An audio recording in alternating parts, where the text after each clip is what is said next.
नमस्कार, मैं सुहानी सिंह। स्वागत है आपका आगाज टाइम में। चलिए नजर डालते हैं खास खबर पे।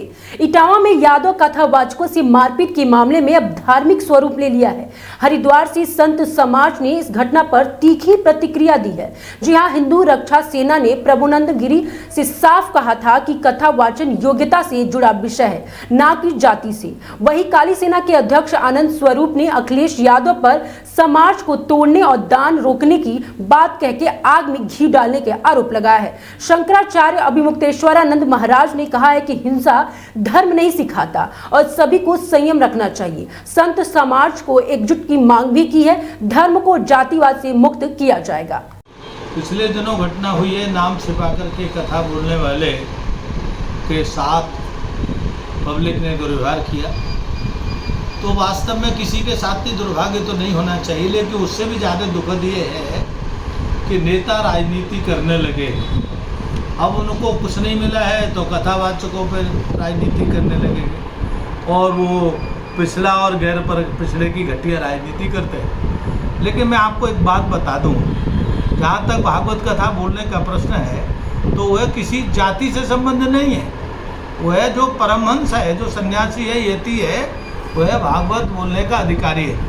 और ये इस बात का प्रमाण है कि व्यास भगवान ने कथा की रचना की, फिर भी व्यास भगवान ने कथा बोली नहीं।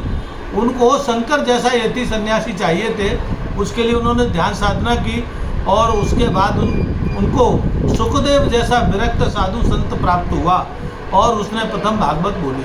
तो भागवत का संबंध न ब्राह्मण से है न गैर ब्राह्मण से है।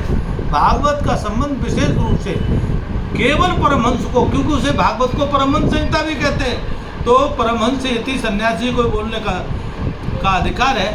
देश का दुर्भाग्य है कि आज भागवत का स्वरूप बिगाड़ दिया है। लड़कियां भी बोल रही हैं, भागवत कोई भी बोल लेता है और भागवत को व्यापार बना दिया है। ये उससे ज़्यादा दुखद पीड़ है। भागवत दैहिक दैविक भौतिक तापों को हरने वाली है, जीवन के सब कष्टों को हरती है। भागवत जीवन के लोगों के कल्याण करती है, ऐसी भागवत है।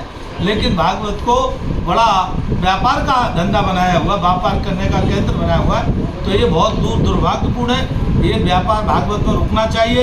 ये भारत में भागवत में भेदभाव की बात करना रुकनी चाहिए और कथा के स्वरूप को बचाना चाहिए। ओम नमो नारायण।